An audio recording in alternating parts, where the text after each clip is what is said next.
Video is a great tool, especially when we're looking at videos of ourselves hitting. It really is, but it's also can be overused, and you can be way too critical on yourself. Baseball is not played in slow motion. Everybody tries to break down a swing in slow motion and point out every small flaw that we have as a hitter. So when you're watching yourself hit, if something bad happens, watch it one time and then delete.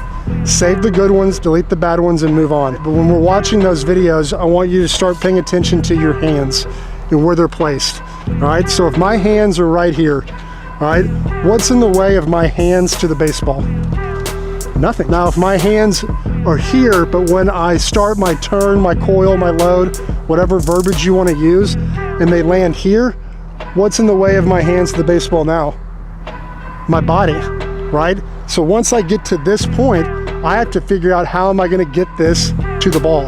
I can either go around my body, that's a push and a pull, right? I can come in steep, that's where I'm going to chop it straight in the ground or pop it straight up, or I'm going to drop my elbow to get it to clear and then come up and through it, right? And I'll either pop it up or top it. So when we have our hands here and we get to our front heel strike and my hands are at that 0, that's what we're looking for. So a 0 means nothing's in the way of it, right? If I'm here, I'm at a -1, -2, -3, so on, so on. Those numbers represent an inch of our swing.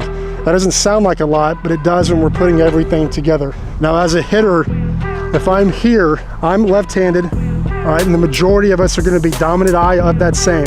So if I'm left eye dominant, all right, and I go here to hit and I turn in, my dominant eye can't see the ball, right? It knows that, and so now I'm going to clear out to see the ball better, and now we go back to hearing you're pulling your head out, you're pulling your head out, right? You're opening up to see the ball better, right? So when you're hitting, focus on making sure my hands are at that 0. Make sure you have 2 eyes in the ball, that way you can see depth, and just watch that video to see where your body's getting at front heel strike, all right? Does that make sense? All right, hands at a 0.